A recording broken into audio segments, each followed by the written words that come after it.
We're at PRS, the Philosophical Research Society, with Frank, and he said he's going to show us around. Yep, and here we go.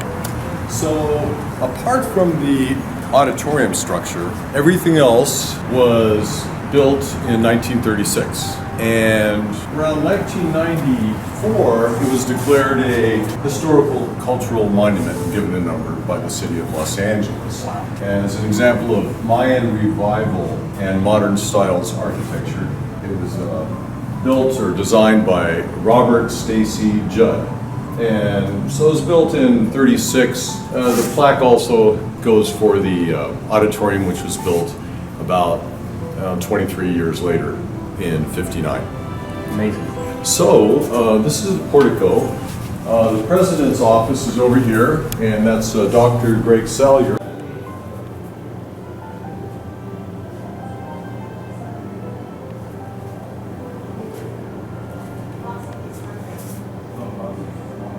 This place has seen all sorts of famous and important people lining up to hear Mr. Hall speak, and I take it that continues today. But outside of Elvis Presley, which I've heard stories about, is there anyone that comes to mind that you think really stands out in history that came here? Oh yeah, we just unearthed a photograph, this was just last month, Charles Bukowski, the poet, who was married here. Very beloved poet, very hard poet, but a beautiful, beautiful man. And he and his last wife were married here by Manly. So we found that image, which was terrific. I think it was the 90s, but it looked like it was the 70s. Yeah, so he's there. As you know, there have been all kinds of people who flock to Manly, especially celebrities. We have our symposium, our first annual symposium, a week from Saturday, and we're having an exhibit of some of these photographs. I saw one yesterday that they're going to put in the exhibit of Manly marrying Bela Lugosi and his wife, which I'm sure you know about. That's amazing. Yeah. Now, when Mr. Hall used to come here and he'd give his talks, Yeah.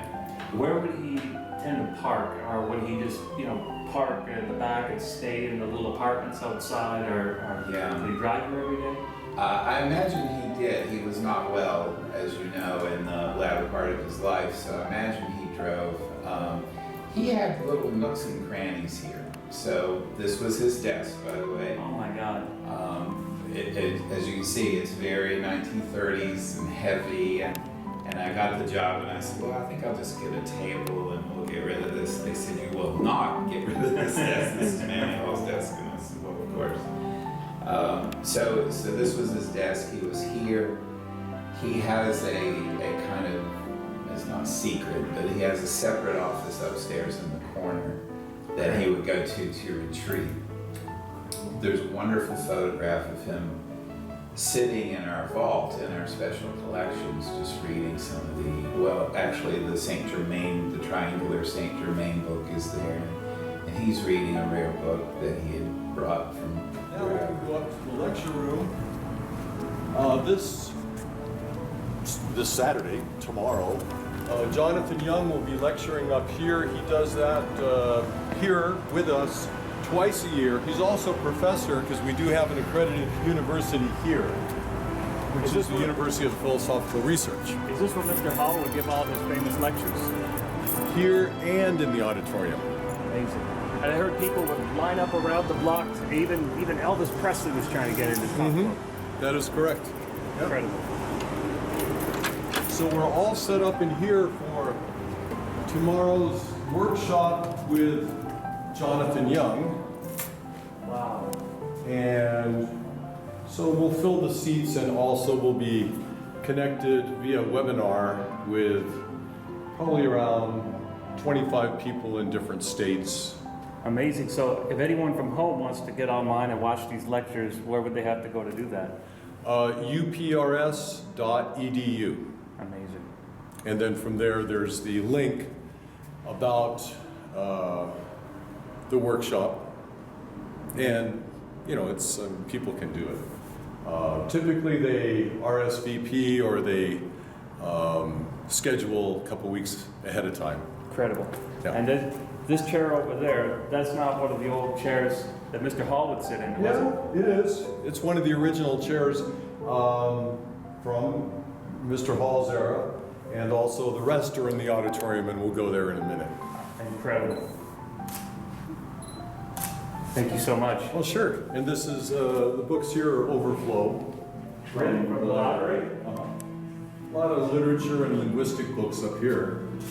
Amazing. That's just gorgeous. Is this a Tibetan? Tanka. Yeah, it's a tanka, and there's quite a story behind that one. It was told to me, I forget all the symbology involved, but it's quite involved. Each tanka has quite a layered story, connected with all the symbology. Amazing. Yeah.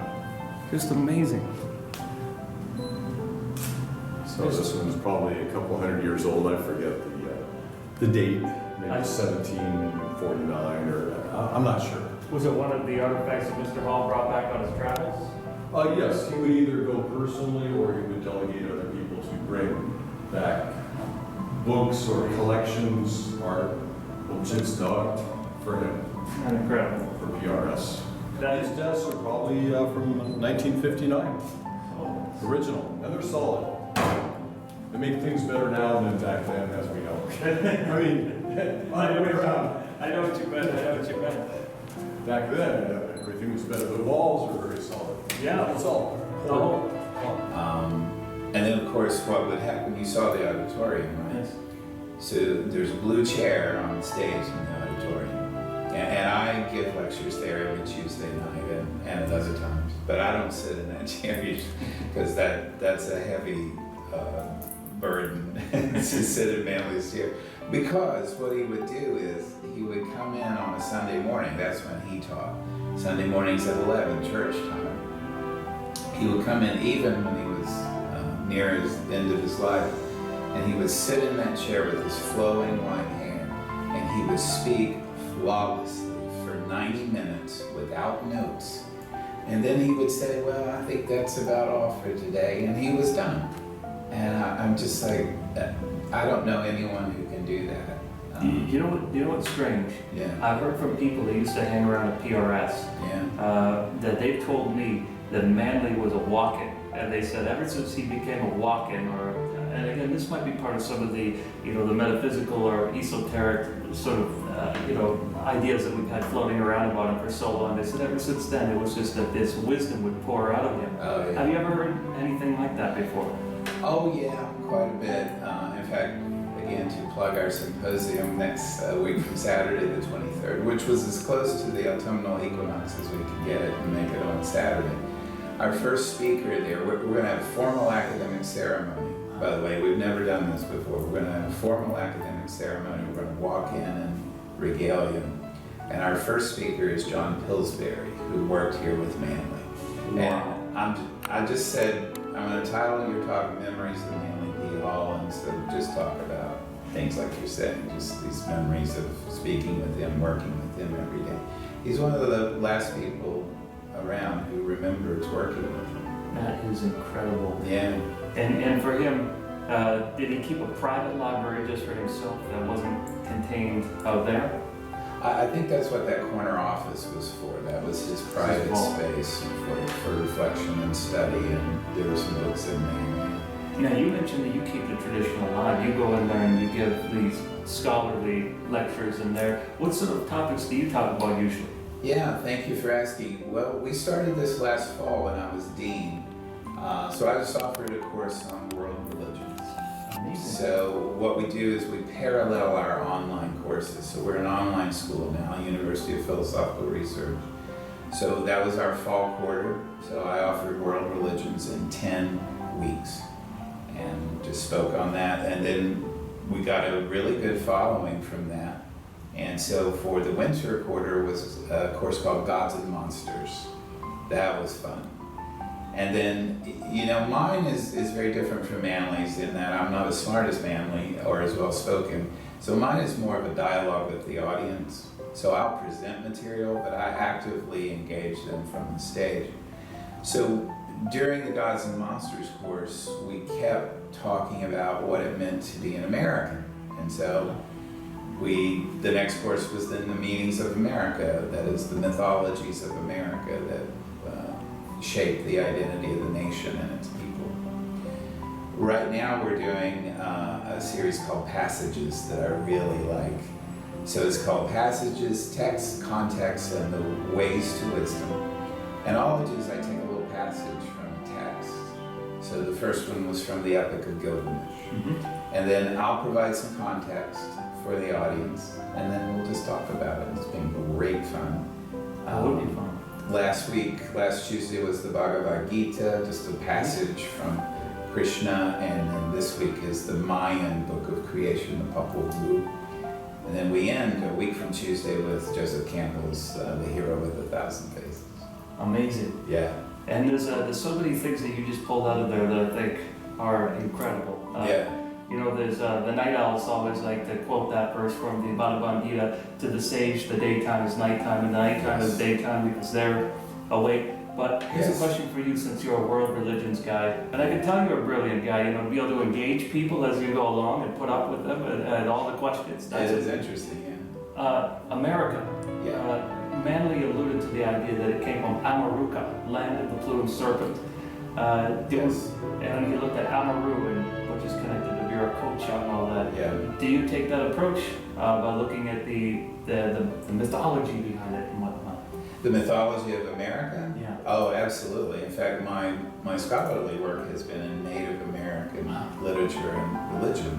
Fascinating. So, yeah, it was kind of interesting to come here and do that. I've written on contemporary writer Leslie Norman Silko, who's absolutely brilliant at bringing the Laguna Pueblo mythology into print, which is not an easy thing because it's an oral tradition, you know. So yeah, that is, I do like to come at it from that angle. Can I ask you one last question? You can ask me how you like. I love it. What a nice guy. So kind, so brilliant. I can see why they made you president. What is your position when we look at world religions and then we would look at lost ancient civilizations like the Atlanteans? Because we have this perspective that Manly P. Hall talked about the Atlanteans a lot early on, and it was brilliant, talking about Tetlahat, the invisible ruler, and which we might be able to connect even over to his work with the Phrygians and the Apocalypse of St. John. But when you look at this, do you think that the Atlanteans were an actual civilization? As I tend to think so, and some people, you know, look at it that way, and then others say, well, Manly P. Hall backed off of that later on in his work. What is your position on that when it comes to world religions and the influence of that symbolism? I appreciate that question, and I'm just going to tell you I don't know. I can see the position, I can see the attractiveness of the position, but I just don't know enough to say. Fair enough. Yeah. Now, what I do know, we were talking about this last week with the Bhagavad Gita, is that there are those ancient sources that are just barely visible and barely audible. So I like the notion because we can see, for example, pre-Aryan civilization in the Indus River Valley was phenomenal. Yes. But we don't have enough information, right? Lectures I've listened to and of him speaking, this is the walk into these places, just amazing. Uh-huh. Well, now we'll take a look at the auditorium.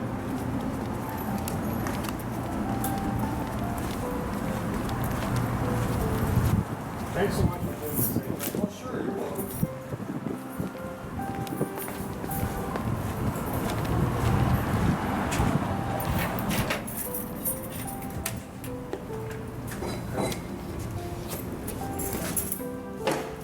Is this one of the chairs as well? Or no? It is. That's one of the original chairs. And to me, this is an especially noteworthy portrait. The eyes are especially remarkable. They seem to be living. How old do you yeah, most certainly. How old do you think Manly P. Hall was in this picture? Oh, he was very young. Probably in his 20s, late 20s. Incredible. Yeah. Amazing. Looks so scholarly and brilliant in this picture. Wow. And here we had a Twin Peaks discussion panel last Sunday. Wow. So we filled the auditorium at that time. It's a little bit dark in here. Wow. So these are the original chairs from '59. Capacity here is right around 270. Amazing. And Any famous people that we know that came here over the years that sat in on the lectures? many. I don't have the list. Kelly, you probably know in the library. You'll see her in a couple of minutes. This is Melissa Matthew. The Sonic Blues. Wow. PRS even over the air conditioning. Yep. Here's one famous person we had here on Sunday. I don't know if you recognize him. He's in a number of movies. Yeah, he looks very familiar. Carol Strucken. Amazing. And we had that's him with various people here. And we had it was all filmed. This was on Sunday.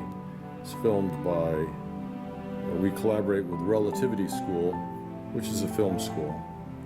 So Amazing. This was Sunday. And they all come here and they film the speakers? Mm-hmm. So Sunday were the days that people would line up around the corner and... Mm-hmm. Now, I never met him. I had two friends who actually taught here. Wow. And I was by many times. But I was involved with the Vedanta Society. Mm-hmm. I don't know if you're familiar with them, but pretty well known, and still am. But I never stopped here during the time that Manly Hall was living. Incredible. Only until afterwards. Anyway, we can go out this door. We're doing a service to everybody being here. Was this the area where we saw the chief cornerstone being put in, where he did the Cornerstone Ceremony? Right.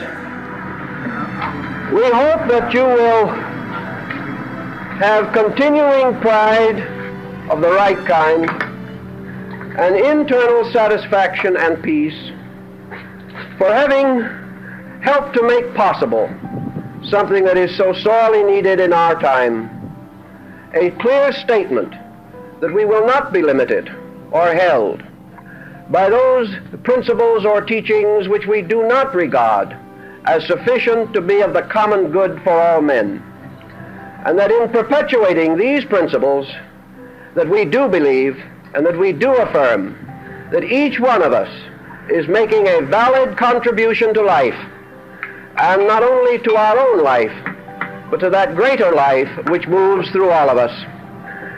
Before the cement is placed, I would like to ask all of you to join with me for a few moments in prayer.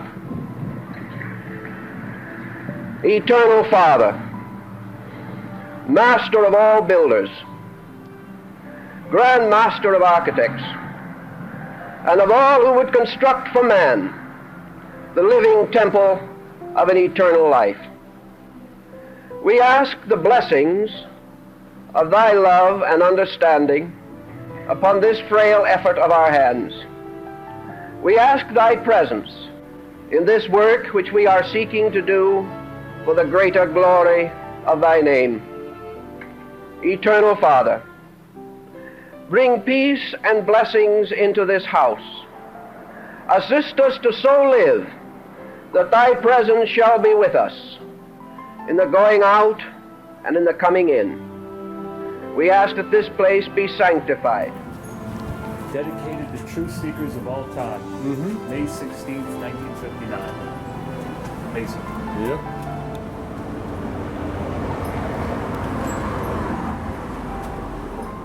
But it seems like that's where the ancient idea of yoga and the one and all those wonderful Hindu concepts like samsara and moksha, that seems to be where that came from.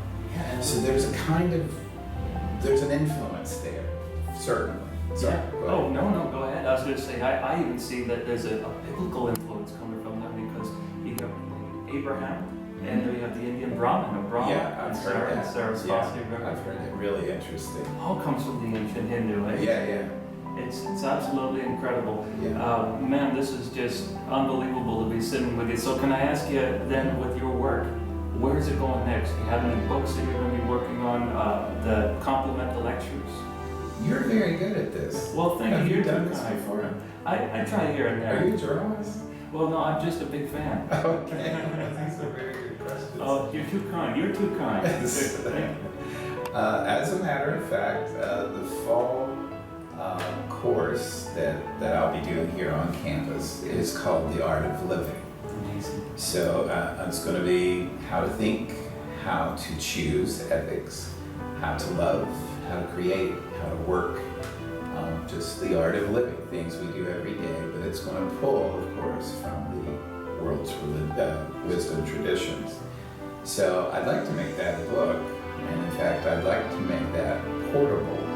So meaning that we could do some workshops here, we could do some workshops elsewhere, and kind of take this as a vehicle to what Manly taught, that is the world's wisdom traditions.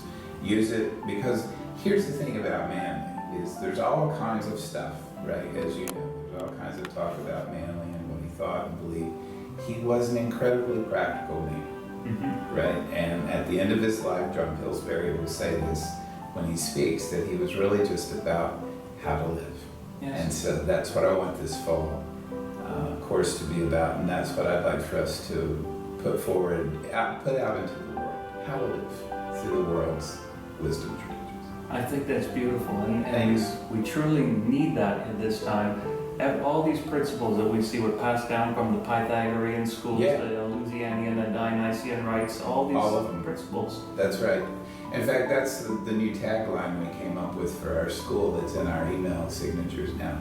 Practical and profound wisdom for the 21st century. I love it, and Manly would love it. I think so. I can definitely see why the Spirit chose you and why you Thank you. came forward. Thank you, I appreciate that. Greg, it's an absolute pleasure. Thank you so much Thank for your you. time. You're amazing, man. You are.